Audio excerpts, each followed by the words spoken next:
Okay, this is 11th Lit, Honors Lit. We're looking at the last chapter, conclusion. He says in question number 1, he says the universe is wider than our views of it.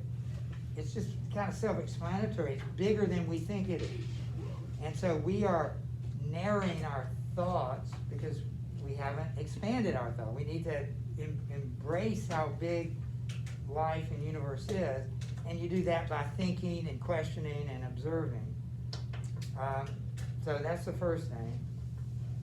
He says that number 2, direct your eye inward, and you'll find 1,000 regions in your mind yet undiscovered. Travel them and be expert in home cosmography. So you explore outside of yourself and realize the universe is bigger than you think it is. But what do you do? What happens when you explore inside your brain? When you look inward? You discover that you're capable of imagining, learning more than you ever thought possible. So if y'all got this, I was asking, you tell me the answers. What is his explanation for leaving the woods, Lillian? It's on, I don't have a page, but it's on page 252. Yeah. I said we can either travel outwards and explore more of the world, or we can travel inwards and explore more of our own. Okay, that's 2, but what about 3? Why did he leave the woods? A very practical answer. He said he left the woods for a good reason as he went in there. So he went to do more and better things. Yeah, before that he said, I had more lives to live and could not spare any more for that one. It's an incredibly practical answer to the question. I just didn't want to.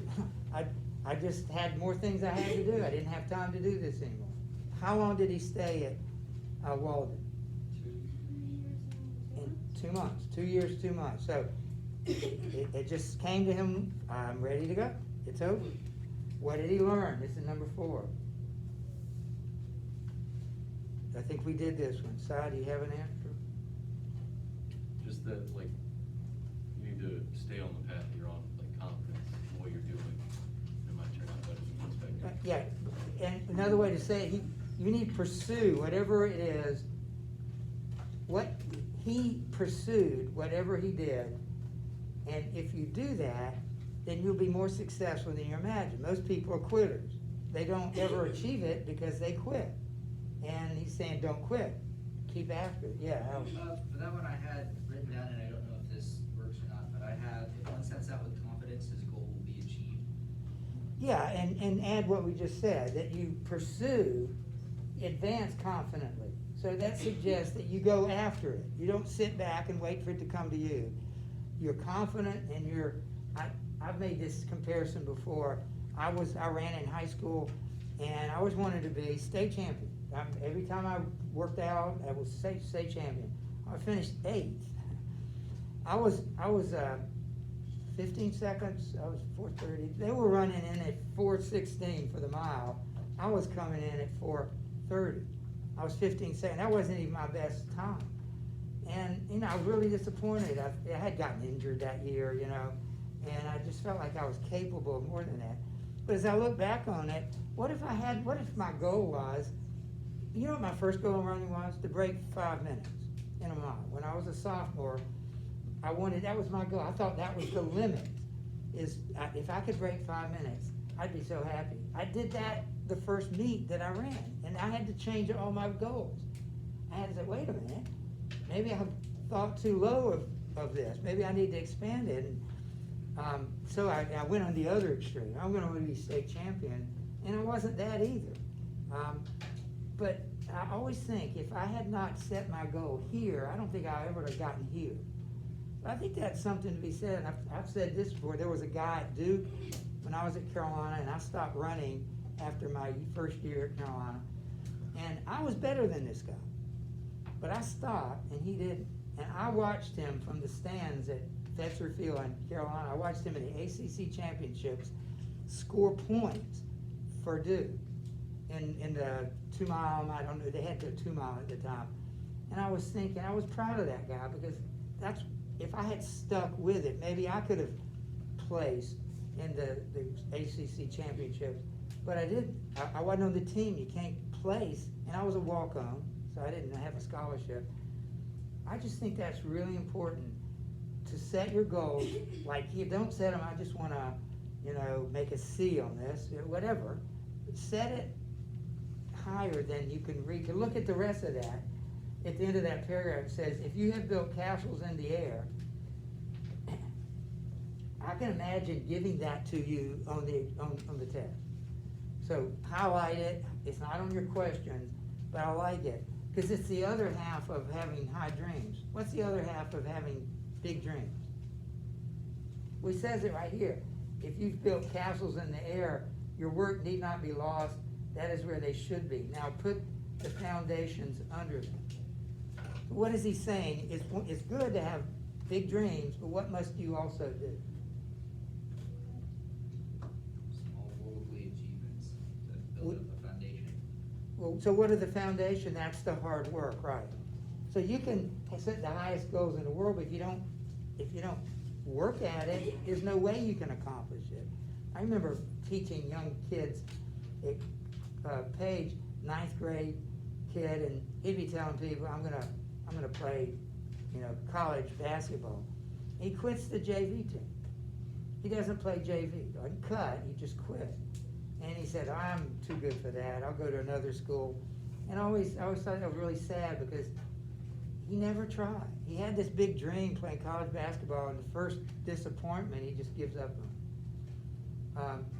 I just think we're all capable of much more than we produce because I've always said, if you don't quit something, you're better than, you're going to be more successful than, I'm making this up, so I don't know the number, 80% of people, it's just my opinion, that if you just don't quit, people that are better than you and work, maybe they're just more talented, they're going to quit. One guy that quit his freshman year didn't even finish out the season. I did finish. He finished third in that race, maybe even second. That race that I finished 8th in, he was one of the best runners in the state, and he didn't even make it through cross-country season. And of course, he was ready. I don't know what his motivation was, but I was so, my goodness, if you're a lot better than me, and I'm still on the team, and you quit.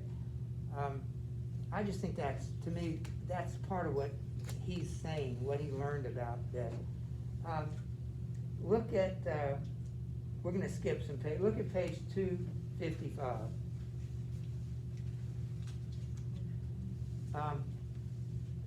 Tucker, do you mind reading, why should we be in such desperate haste? I told you we're going to read just selections from this chapter.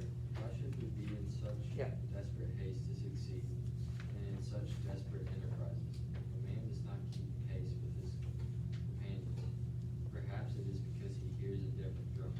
Let him step to the music which he hears, however measured or far away. It is not important that he should mature as soon as an apple tree will know. Shall he turn in spring into summer, if the condition of things which we were made for is not yet what were in reality, which we can substitute? We will not be shipwrecked on a vain reality. Shall we with pains erect a heaven of blue glass over ourselves, though when it is done, we shall be sure to gaze still at the true ethereal heaven far above, as if the former were not. So I was watching this, I'm sick of hearing about Hallmark movies, but in the Hallmark movie, the guy said, maybe you don't keep pace with your companions. Or he said it in a different way, but he was referring to this statement by Thoreau, even on the Hallmark Channel. This is the statement. I'll read it again and underline. If a man does not keep pace with his companions, maybe this is his most famous one, by the way. Perhaps it is because he hears a different drummer.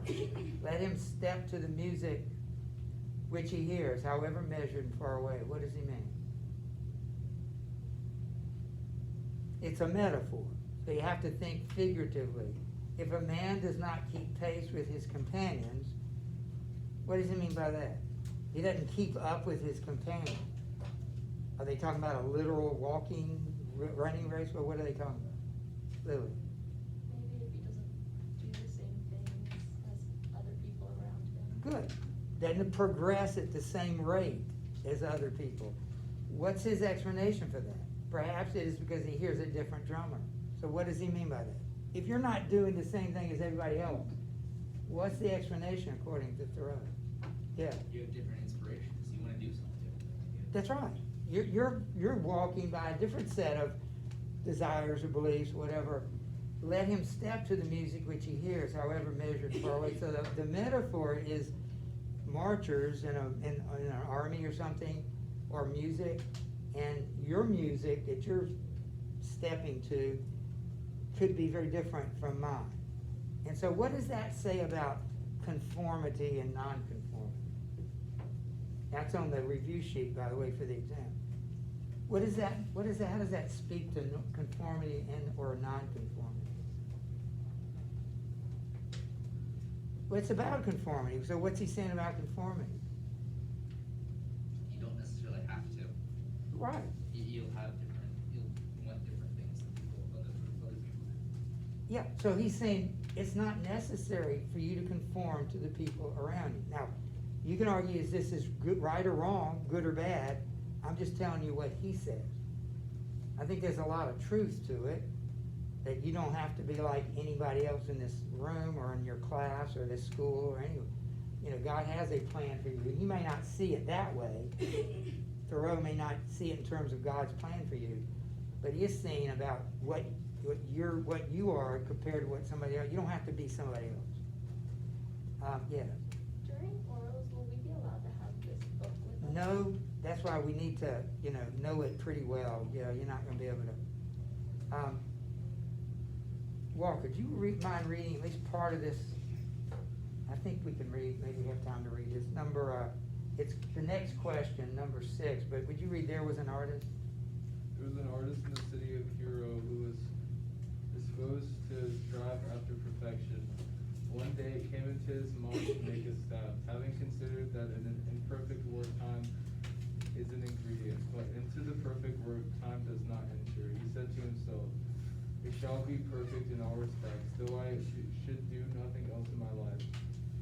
He proceeded instantly to the forest for wood, being resolved that it should not be made of unsuitable material. And as he searched for and rejected stick after stick, his friends gradually deserted him.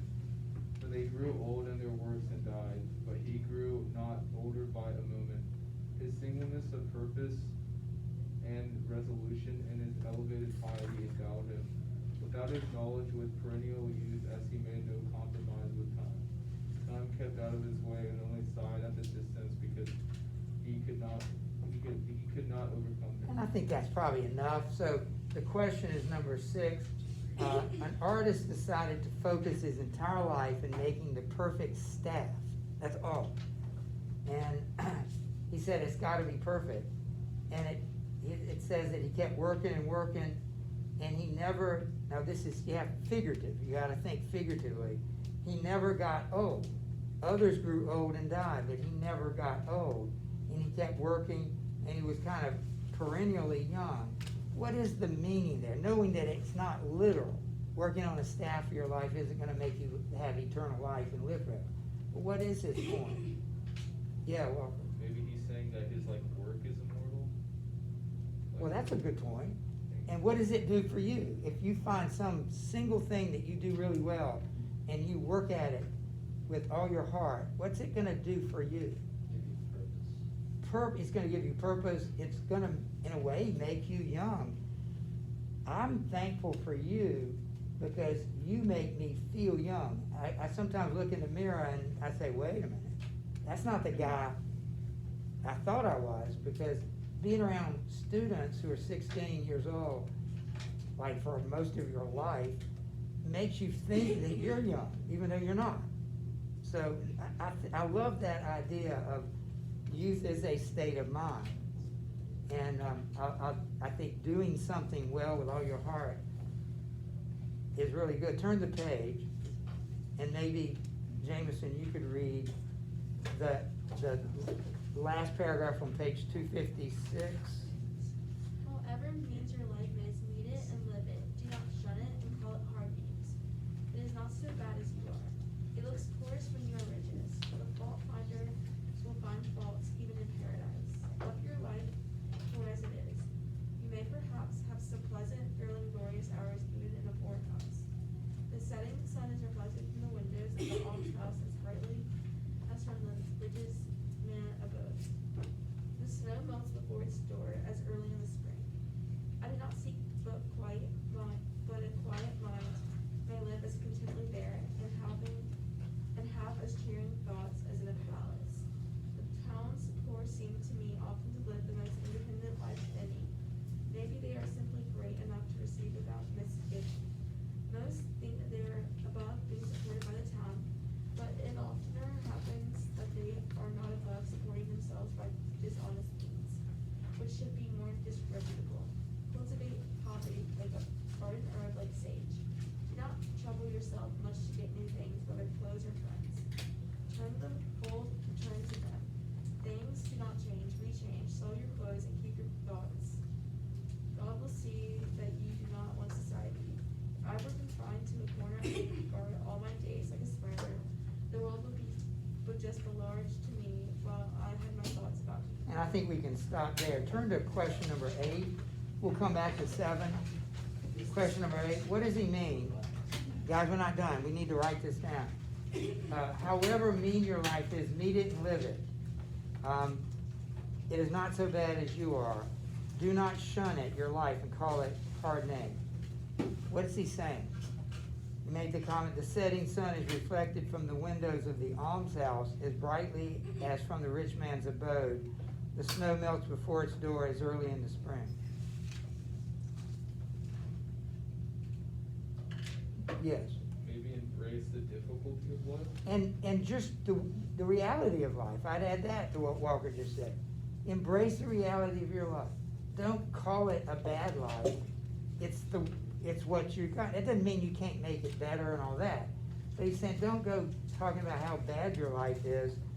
There are things beautiful and rewarding in every kind of, whether you're poor or rich. He said the sun is as pretty from a rich man's house or a poor man's house as it is from a rich man. The sun doesn't make any distinction, the sunset. So we've gone down to number 8. You have a review sheet. You need to start working on it.